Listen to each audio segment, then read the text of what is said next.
This video is going to be about fear of off-gridding. Everybody has their fears, everybody has their things that they're not 100% sure about. And I had a fear too. One fear, I had a couple of them, but there was one that was more than anything else, and you won't believe what it was. That'll be at towards the end of the video.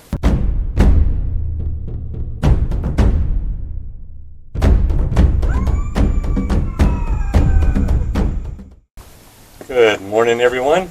Desert Horizons, AZ Off-Grid Unplugged 3 Hours Cabin Ranch. I wanted to talk today about fear of off-gridding. A lot of people are hesitant to do it for many reasons. A lot of them are just more afraid of the unknown than anything else. As you can see, it can be done. It is possible. You can do it. I've been living here for over a year and very happy with it. There was a few unknowns, a few things I wasn't sure about. I had lived in an RV for about 7 years, traveling around the country, and for at least 2 months out of the year I would boondock. Driving up to Gunnison, Colorado for the summer, I would stop in Moab, Utah and boondock for about a month. And then when I left Gunnison to come down to close to Tucson up by St. David, Arizona to spend the winter, I would boondock for another month in Moab, Utah, living on solar panels and the water that I could haul in, and the propane on there would take care of all those sort of needs, cooking and heating if I needed it. So I was kind of used to it, but I was still a little worried about being able to actually do this. But like, solar's not really a problem. I mean, it's cheaper to conserve than to get enough solar panels to power everything you want. I mean, you can get enough solar to power a blow dryer and a curling iron and all that, and electric skillets and all that stuff if you want. But it's cheaper to just do away with those things and not bother with them. Depending on how you get it set up, if you off-grid in an RV, or if you decide to do it cabin style like I did, you can get enough water. I have about almost 3,500 gallons capacity. I have one 300 gallon tank for rainwater collection, and another 650 gallon tank for rainwater collection. And they're both jam-packed full. And that was from just a few rainstorms we had out here. So, and I don't have that big of a roof system. I have basically two 240 square foot roofs to collect the rainwater from, and it filled those up in no time at all. And then I have one 2,500 gallon tank that I get filled with fresh water. It has been once a year, but I don't think I'm going to need it probably until the early summer of 2023 now, because all the dogs' water is being collected through the rainwater. The big mistake a lot of people make when they're thinking of off-gridding is getting a piece of property next to where there's already an established home, where they're plugged into electricity and they got sewer and all that stuff. They're not going to want you there. It doesn't make any difference how nice your setup is, because they're going to figure that you living there is going to lower their property values. And you cannot win against a neighbor who does not want you there. All they need to do is take you to court or whatever to get you out, and then you're basically SOL. But as far as fears go, like I said, water's not really an issue. I've got that taken care of. The solar's not really an issue. I've got that taken care of. I do all my cooking here. Almost all of it I do on a propane stove. I have what they call a Coleman Camp oven that I can put on top of the stove to do any baking I want, which is usually once a week I make a pizza. I've been doing that since I moved out here over 3 years ago. So I mean, you can't. I don't know how well it would do for, say, dinner rolls, It's very hard to get it adjusted perfectly. I've got it pretty much set up to how I can do my pizzas good now, but that's from over 3 years of trial and error and practice, and I can get all my groceries shipped in. Almost all of them I order from Walmart because they'll deliver them right here to the door via either UPS or FedEx. If I ever order anything from Amazon, they do their shipping through the post office. So I have to meet them down at the mailbox to be able to get it. One time I ordered 8 12-packs of soda, and they shipped it via the post office. It's like, how the hell you think you're going to get 8 12-packs of soda in my little mailbox? I have no idea, but that's the way they shipped them. So, and naturally they ended up getting sent back because I was never there to pick them up. This was back when I was still learning how to work it. And it's just, there's a few things you need to be concerned about. Like I've always said, proper prior planning prevents piss poor performance. So if you plan for everything and you write down everything you think you're going to need and you think you're going to want and you're going to want to do and all that sort of stuff, everything can be taken care of. Everything can be mitigated. Like milk for my cereal. I could not keep a half a gallon of milk here long enough before I'd end up throwing a bunch of it away because it would go bad. So I finally decided to start using chocolate Yoo-Hoos on my cereal, and it works beautifully. It costs about 25 cents for a 6.5 ounce box, and they'll store indefinitely up on top of my shelves.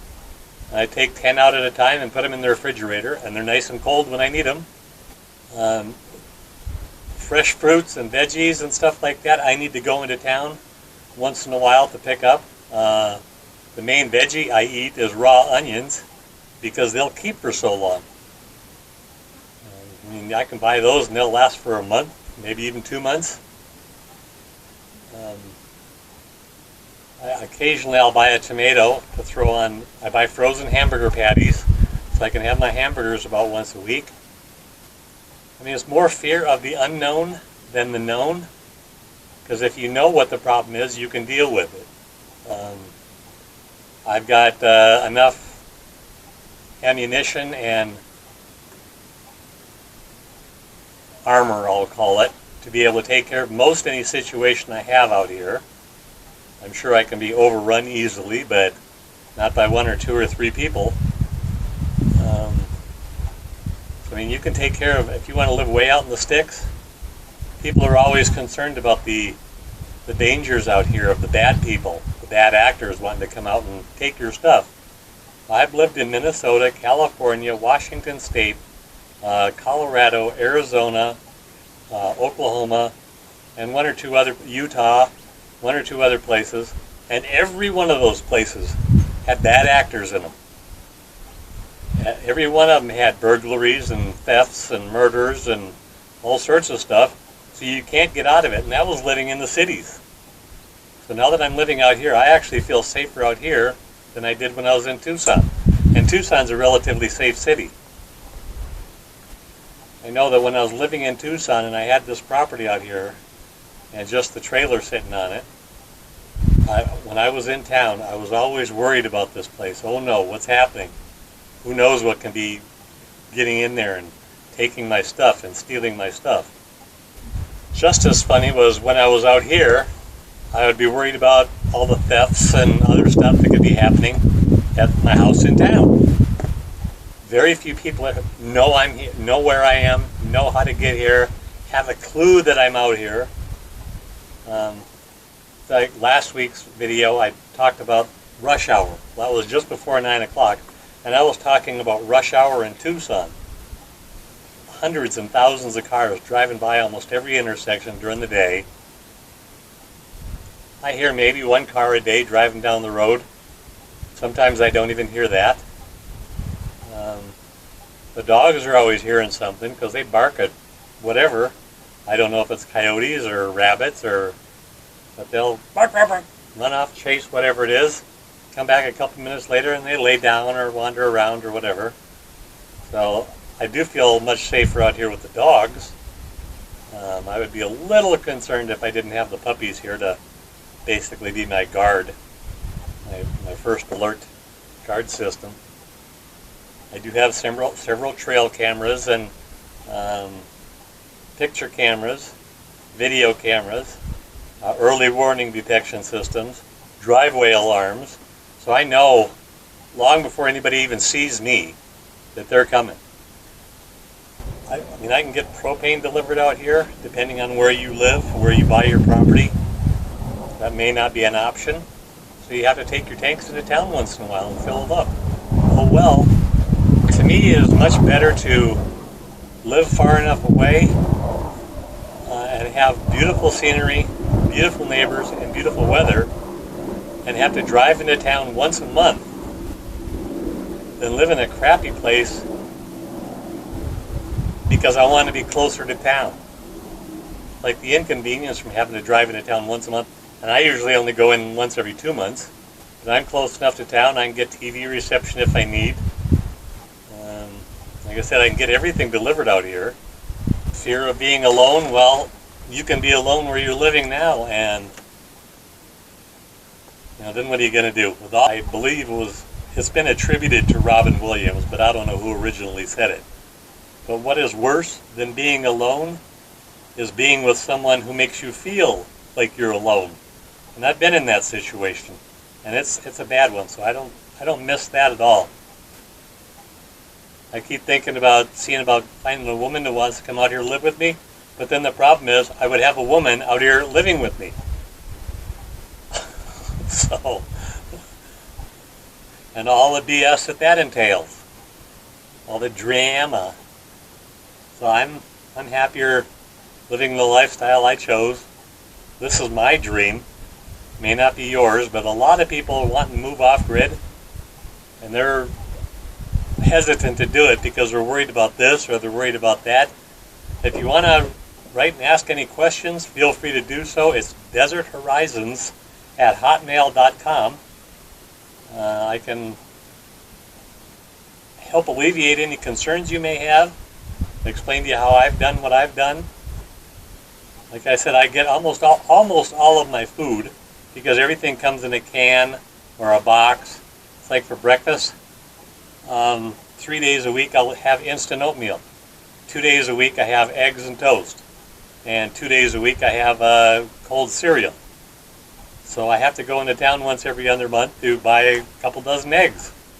Not that big of a deal. And a couple loaves of bread. So, you can work around it. Instant oatmeal, Walmart ships here for free. And I also need to buy my pizzas when I go into town every other month. Other than that, everything I eat, it comes in a can or a box. So, if you can handle living on that sort of food, and I have quite a variety. I have stuff that I'll probably never eat, like I have cans of Spam in there, and cans of beans, and cans, whatever you want, bags of rice. I don't eat them, but they're there just in case I need to. I mean, it's all the problems, all the reasons you wouldn't want to do this can be mitigated fairly easily. It's not really that big of a deal. It's just a matter of deciding you want to do it and do it. I said, I can't think of any other reasons why somebody wouldn't want to do this other than my major concern. What my biggest fear was before moving out here, because I sat down and I wrote down my menu for an entire month. I did it for about a month and a half to figure out how much I was going to eat, how much I was going to need, what it would take to get me through.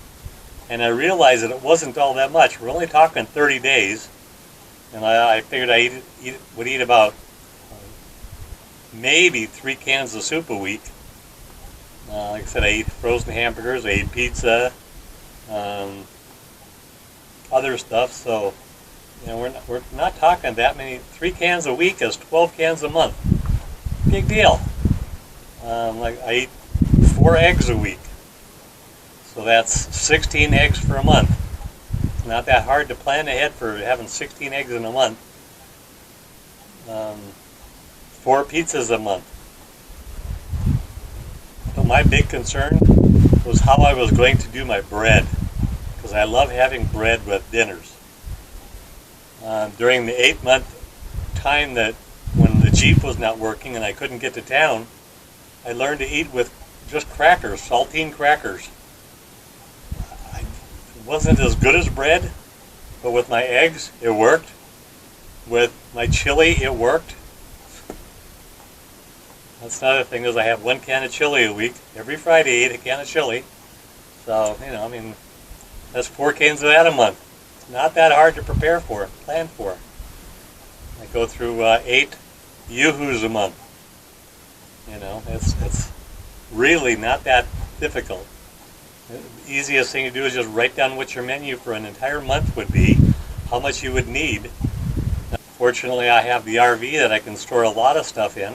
That's mainly what I use it for, is storing stuff. I mean, it's beautiful out here. I love it out here. This has been my dream for such a long time.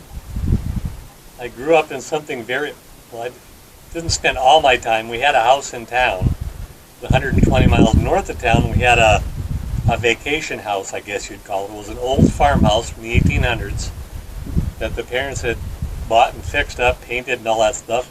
No running water, no sewer, no electricity. Had propane to keep the refrigerator going when we were there. We had to go outside and hand pump from a well, fill up buckets of water and bring them in the house. We had an outhouse out back, and we didn't do anything with electricity. We didn't have electricity. We used kerosene lights. We had a kerosene furnace in there. I'm pretty sure it was kerosene. That doesn't sound right, but it was something big. And we also had a wood-burning fireplace in there. So we never really suffered. We would go up there even in the middle of the winter time, throw in some logs into that wood-burning stove, and it would heat that place up great. So I spent as much time there as I could growing up. I mean, I learned how to do a lot of this stuff without modern conveniences. But don't let fear, especially fear of the unknown, stop you from living your dream and enjoying your life for what you want to do. If you're worried about your friends not coming out and visiting you, well, if they don't come out and visit, then they're not that good of friends. I mean, I've had people drive from several states away to come out here and visit me. So, that's a good indication of what a good friend is. And I've had people come here and visit me from Hawaii. Come on. I mean, I wasn't the only reason they flew over to the States, but they made sure that they stopped and visited when they were here. I mean, my biggest fear, I guess, would be the fact that I can't grow anything. I've totally given up on my Joshua trees. Both of them are dead now, totally dead. My saguaro still seems to be doing good, but if it's not a cactus, I don't think I can grow it out here. I keep thinking about if I contacted that homestead rescue with Marty Raines and his 2 kids. It's like the only thing I'd have them come out here is like, help me build something that I can grow my food. Because I can't, either the soil around here isn't conducive to growing, or my black thumb takes over. I don't know what. I seem to be able to grow prickly pear just fine, and green grass just fine. Other than that, beautiful scenery, beautiful weather. It has been a little hot here. I'll gladly take the heat to be able to have my beautiful winters around here. The average temperature in January here is 68.5 degrees. What is it where you are? So I'll tolerate 105, 110 degrees if necessary. It's supposed to be 100 for the next week straight. Oh well. Air conditioner runs fine off of solar. I can't run it quite as long as I would like because I wait until my batteries are totally full before I even turn it on. And in the moment they start dropping down from being full, I turn it off. So some days I'm not able to turn it on till 1, maybe even 2 o'clock, depending on what else I needed to use the juice for that day. And then some days I have to turn it off as early as 5 o'clock. Well, it's still hot at 5 o'clock. So that's what I got the generator for. So now I can run an air conditioner whenever I need it to make up for those days when, it's like we've had quite a few cloudy days here this summer when it was still hot. So I was glad I had the generator to start up so I could power the one air conditioner. like I said, don't let the fear of what you don't know stop you from doing what you want to do. Go for it. Take the chance. Just don't do it around here, please. I don't want any more neighbors. I've got more than enough neighbors now. Don't want any more. Don't need any more. So I hope a little bit. I mean, I've had all these thoughts in my head of what I was going to say, and of course, they're all gone now. But if you can think of what it is you are afraid of, why you haven't decided to move off grid, leave it in the comments, please. Put a comment down there. Say why it is you're afraid of or hesitant to move off grid, because you're worried about this or you're worried about that. And please like, comment, subscribe, and share this video too, please. I put out a new video every Friday morning. There's my Remy. I know people ask about where the puppies are. Here's my Ruger.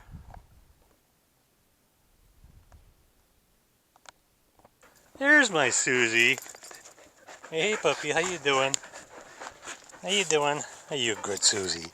You good puppy? Get you an idea.